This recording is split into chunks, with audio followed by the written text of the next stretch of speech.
STM community. Great to see all your smiling faces. Just kidding, I can't see any of you. But like Laura politely introduced me, I'm Chinadu Okafor, one of the co-founders of Study Schedule. A little background about me: I just graduated from Dartmouth this June, and now I'm out here working in Redwood City for a few years before pursuing a career in medicine, like many of us here are. And this presentation, basically what it is a general overview of what I know coming out of the MCAT, what I wish I knew going in, what study schedule is and how it can help you, as well as some survival tips for surviving pre-med in your undergrad school. So let's get started. So the first topic I'd like to talk about is that for the MCAT 2015, my biggest piece of advice would be to start early.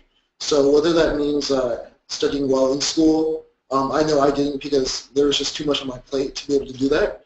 So I decided to dedicate an entire summer to be able to study for the MCAT. So whatever works for you, do that. But I would try and sequester as much time as possible to be able to really crush this exam, because it's one of the most, as you know, important exams of your life. It's almost 8 hours long. It's very stressful, so really try and knock out of the park the first or second time. One of the big challenges of starting early or the MCAT in general, is scheduling, and that's where study schedule kind of comes into play.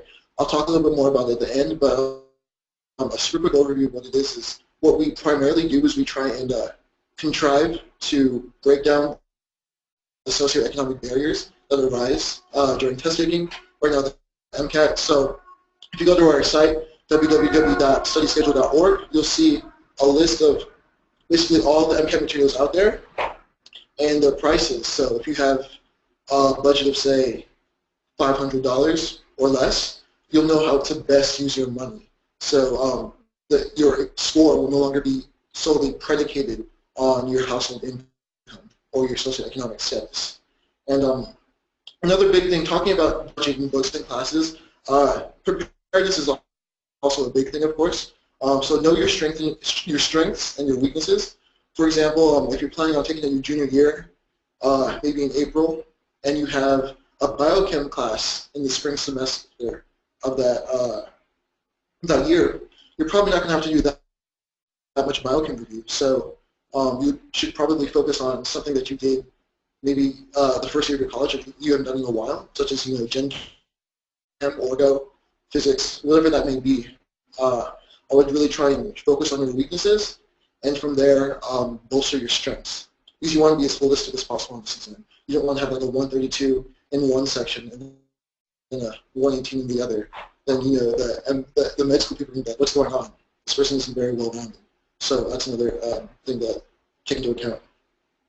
Like I said, budget is a big thing to consider. The exam, as you very well may know, is $305 just to register, so it's pretty expensive. Sure, you can get a fee waiver, and a lot of times the AAMC will waive the fee for you, or at least reduce it, subsidize it, but it's a very expensive process for many people. So know that going in and try to budget yourself accordingly. Another big tip I would give is get all the AAMC materials that you possibly can, because there's going to be no better resource than the test makers themselves. I think right now they just came out with the second version of their scored practice exam, so I definitely get that. The sample of the first and second one, all of their question packs, section banks. Just make sure to have everything. To the point that even if you don't need an MCAT prep course or anything. If you do, more power to you. They're very expensive.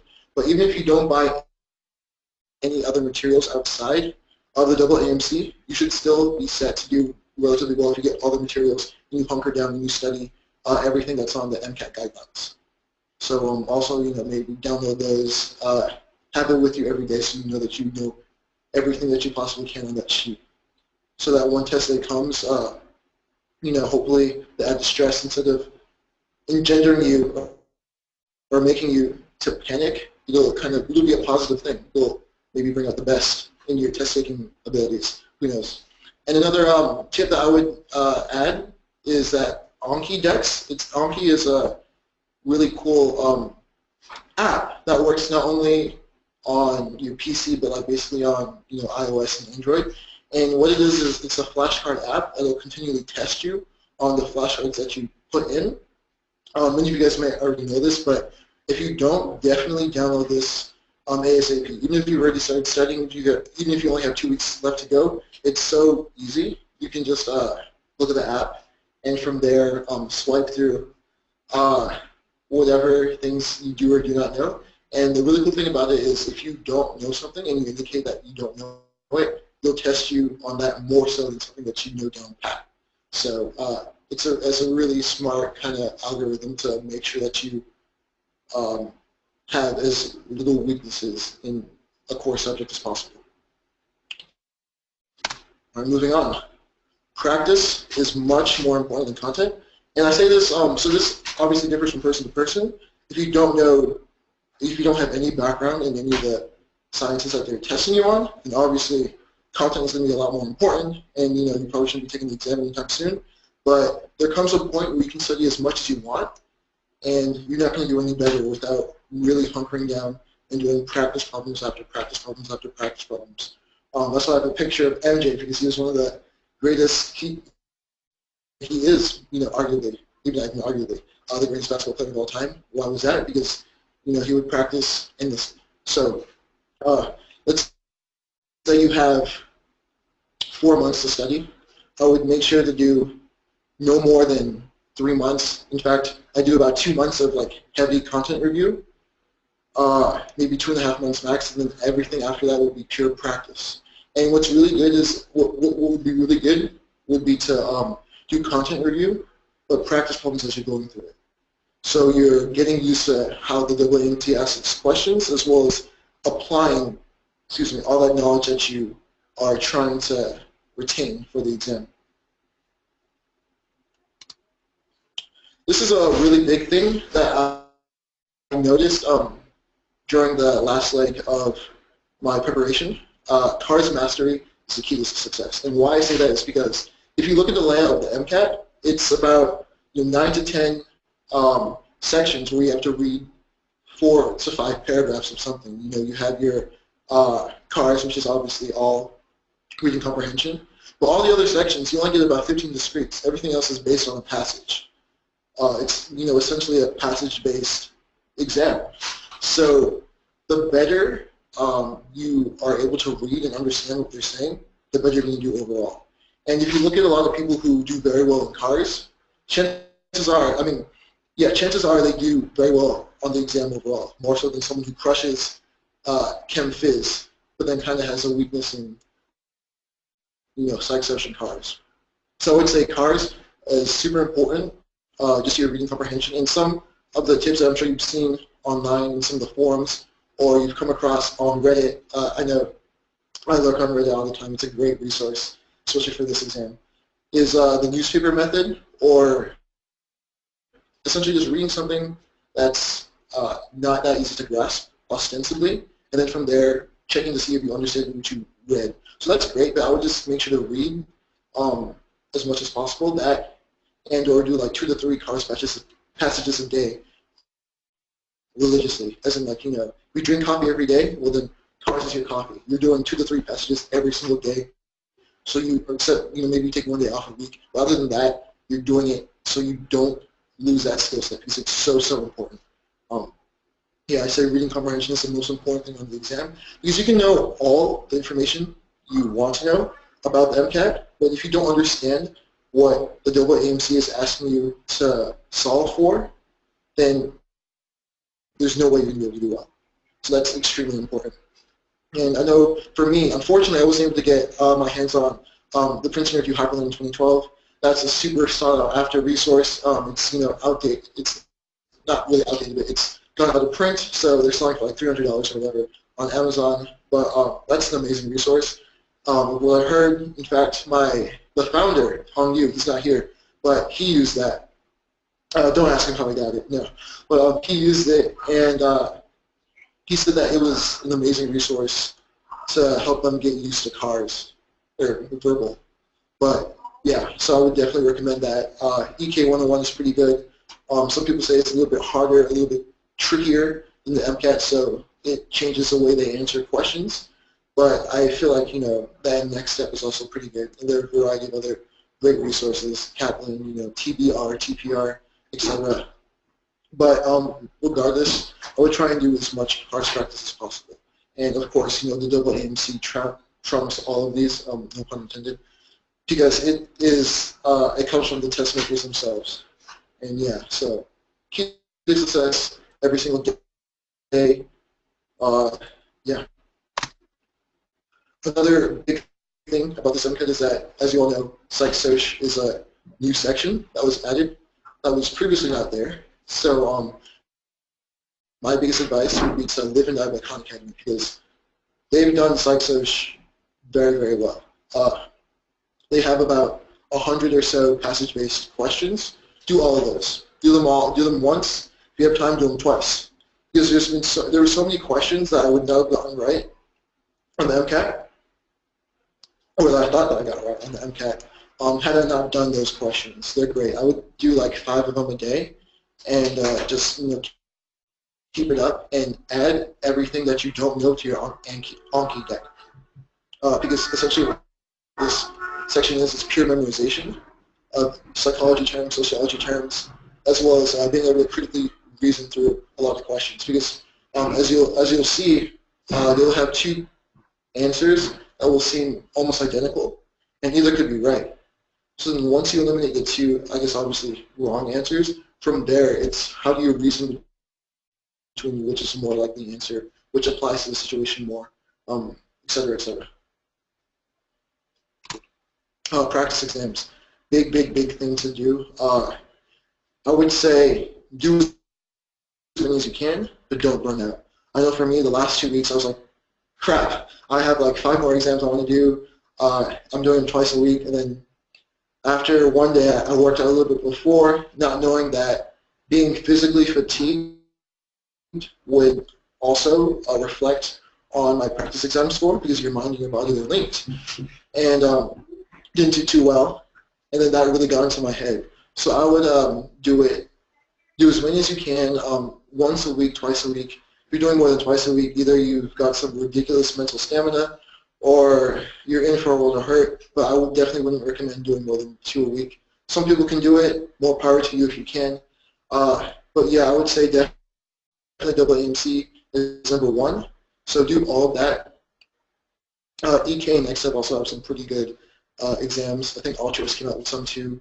Next Step is probably the best bang for your buck, outside of buying a course. Kaplan gives you like a dozen at least. But EK is also very, very great for learning how to critically reason and apply multiple different concepts in 1 or 2 problems. And yeah, another tip that I wish I knew going in is that when you're doing the double AMC section banks and the practice problems, intersperse those throughout your studying. So not only are you doing practice problems from the test prep companies or from whatever book that you're studying from, but you also see how the test makers themselves are making those, what their questions are like, so that you're more likely to not be surprised by a tricky question or even a simple question on the exam. All right. Another one is, another tip would be to minimize stress. For a lot of people, we have a whole bunch of blogs. If you go to blog.studyschedule.org, that'll extrapolate from kind of this. I'm just kind of like pulling little bits and pieces from what we wrote over there. But I would say probably the biggest piece of advice is no matter how badly you think the exam's going, 99% of all other test takers are thinking the exact same thing, so you're not alone. And 2, whatever happened in the previous passage or the previous question, clear your mind. Just completely clear your mind, take a deep breath, and from there go on. I know a personal anecdote. In my testing place, I was coming out and I was like, wow, I really got handled by this exam. I looked at the guy who was sitting next to me during the exam. He was on the sidewalk with his hands on his head. I'm like, bro, you okay? He's like, just trying to hold it together. I'm like, man, I guess we're all in this together. But it's definitely a stressful event, but everyone else is going through it. So just know that you're not alone and that you'll get through it. All right, so that's most of the general tips that I had for the MCAT 2015. I'm sure most of it was applicable to 2012, as it's essentially the same exam, except with one more section added, another like 2 hours of testing. So now I'll go into some tips of surviving pre-med during your undergrad. I think the biggest tip I would say is remember it's a journey. Not everyone matriculates straight after undergrad. In fact, most wouldn't recommend it. I know I came in undergrad, and my pre-health advisor was like, what do you want to do? What do you want to do? I was like, I want to go to med school. That's what I want to do. You know, I don't want to do any study abroads. I don't want to do anything except do as well as possible GPA-wise, and you know, get that wide up curve, which is great. But you know, undergrad is a holistic experience, and if I were to do that, I would have been like, yeah, I want to study abroad. Yeah, I want to do all these other things, take classes that actually interest me, not just to boost my GPA, which ended up kind of happening. But and don't be discouraged if you have to reroute, if maybe a class isn't going as well, and you have to take another term, or you end up changing your major because this biochem wasn't what you thought it was going to be. It's just adversity, and if anything, the more adversity that you can overcome and still apply to med school and get in, the more likely you're going to be a better doctor because any kind of surgeon is going to encounter adversity in the middle of a surgery. That's how they go. And what the mark of a good doctor is how many hardships they can overcome and still be able to get the result that they want. So, yeah. And lastly, I would say, make friends, make study buddies. I know, so I guess in undergrad, Johns Hopkins was my #1 school that I wanted to go to forever because I knew I wanted to become a doctor. Red gifted hands. It's an interesting, I love Ben Carson politically. I won't go into that, but I went there and it was a great experience. I visited, but everyone there was so cutthroat pre-med, and to the point where kids would really endeavor to screw over their other classmates just so they could do better in the curve. And I was like, there's no way I can go here. So, make friends with your classmates, study with them, meet your professors. From there, you can ask for potential letters of recommendations. You don't need an A in the class or even a B plus. As long as the professor likes you and they know that you're working hard, you should be fine for asking for a letter of recommendation. All right, and now I'll just quickly go over what the study schedule is. And essentially, like I said before, we're a nonprofit organization, and our core principle was to make standardized testing accessible to people of all socioeconomic statuses. So we don't, especially with the SATs, you see how the scores will go up as household income goes up. And we don't think that's fair, we don't think that's right. We want to equalize the playing field as much as possible. So we're trying to make the MCAT a lot more transparent, because I know both Hongyu and I went in not knowing as much as we wish we did, and a lot of the information would be in different places. It'd be on Reddit, on STN, on Yahoo Answers sometimes. Who knows?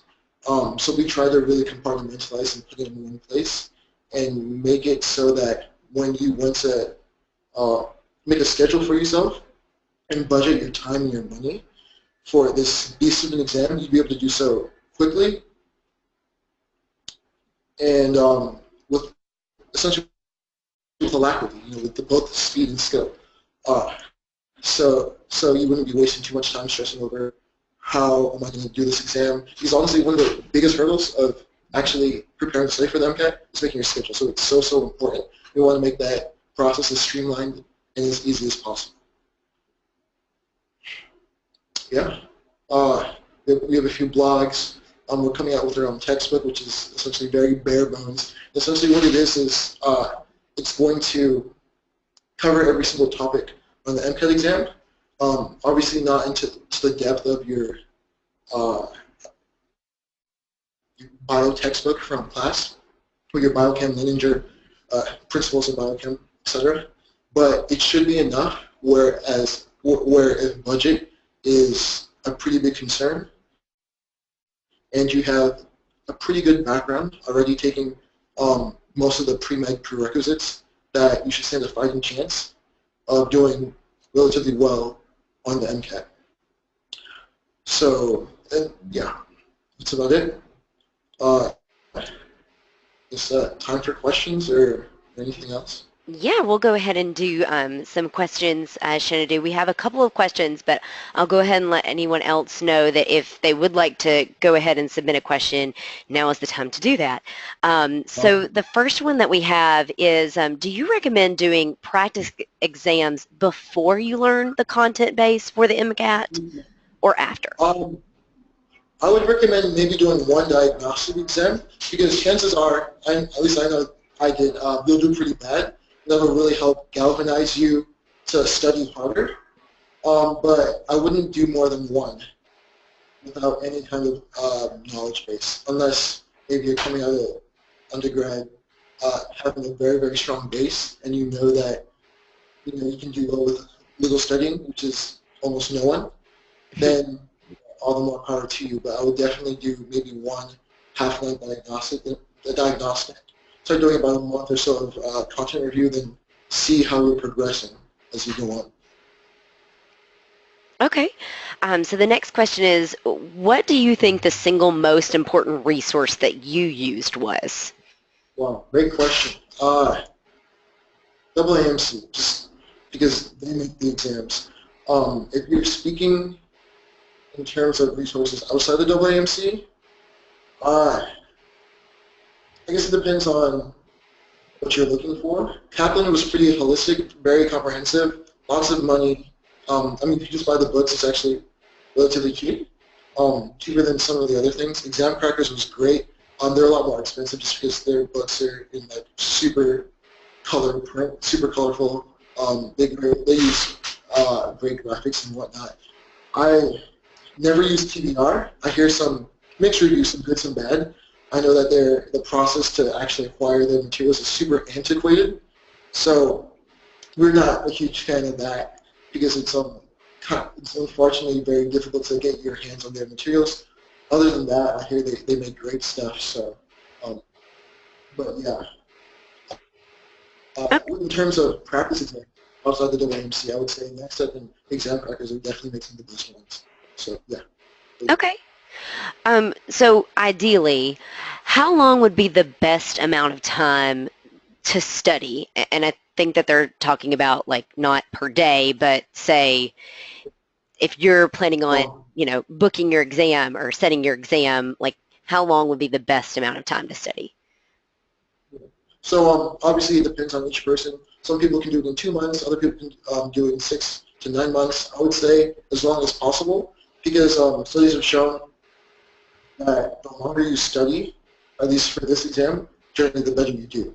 Just because it's so much better to study in the long term and have all that information consolidated into long-term memory than just hammering it into your short-term memory and then having it, be regurgitated on the exam. So I would say 6 to 9 months probably optimally, and you're just doing like a chapter or 2 a week, and reviewing and really hammering down those things to the point where they're second nature. Okay. So we have a few more here. So is it best to take an MCAT prep course before or after learning the content? And additionally, do prep classes teach the content, or do they just kind of give tips on how to take the exam? Great question. So I actually took Kaplan's online course, and I would say it depends on the person, but it's before going in, because Kaplan's was extremely fast-paced to the point where there was no way to do everything that they recommended within that period of time. So I'd recommend having some kind of base of knowledge going in. However much of that is up to you. But these prep courses, from what I've heard and from what I've experienced, they mainly specialize in going over some information, some like high-yield concepts, as Kaplan will put it, as well as tips and tricks on how to manage your time, how to study effectively, how to answer certain problems, math magic, rounding up, etc., but not so much content review. That's mainly on you. But you've come this far, so I'm sure you and everyone else has the drive to really hammer down the content review. But I think you said maybe you asked something about the best prep course or something like that.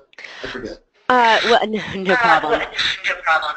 So basically, it says additionally, do classes actually teach the content, or do they teach how to take the exam? How to take the exam, primarily. Okay. So here's another question that we have. This person's in an accelerated dual degree program where the undergrad is comprised in 3 years. And so at that, for this person in particular, when do you think the best time to take the MCAT would be, and when to start prepping for it? He has to have the MCAT done before the first semester of his 3rd year. Wow. I guess yesterday. Or, no, we started as quickly as possible. I know some people who start as early as their sophomore year in college, like literally at the first semester of their sophomore year, which isn't bad. Like even going over concepts that you already know, solidifying that, and things that you don't know, just reading through it, because you know not only will it help you on MCAT, because for future classes, especially since if you're taking it your junior year, I would start at least 6 to 9 months in advance and put in like as much time as you can per day. Probably like less than an hour, since you're so busy with your dual degree. But on the weekends, maybe just put in 2 to 3 hours of dedicated MCAT time, and once a month, leading up to the last 2 months, do a practice exam to track your progress. But I would definitely start as early as possible, putting in at least 6 to 9 months in the long term to make sure you put in enough time for the actual exam itself. Okay. Well, thanks so much. That's all the questions that we've had come in. Shinadu, did you have any additional thoughts, any other main points that you really wanted to drive home at all? I think that's it. If you guys want to check out our blog, we go into a little bit more depth of some of the intricacies of the MCAT, blog.studyschedule.org. Feel free to do that. Check out our website. That'd be great. But other than that, no, thanks for having me on here, and happy to disseminate whatever I know about the MCAT 2015. Thanks so much for coming and talking a little bit about it. And we also at SDN do want to, suggest that everybody go to studyschedule.org. Just to see, you can. It's a great resource. You can really, depending on if you have 6 to 9 months or if you have 2 months, you can really go through and check out, what resources that are available, how often you would need to study, what kind of time you would need to put in, as well as one of the features that I thought was the neatest that you had mentioned at the beginning, Shinadu. If you've just had, an advanced chem course and you don't feel like you need to study as much in that, then you can elect to take that out of your personalized study schedule. So it really is something that you can go through and personalize and tailor it to have the best experience and the most efficient studying experience for you. Just to let everyone else know, we have recorded this session and we will be putting it up on our YouTube if you want to reference it or if you want to send it to any friends or anything like that. So we encourage you to check that out, and then also to check out studyschedule.org. Thank you so much. Awesome. Thanks for your time, guys.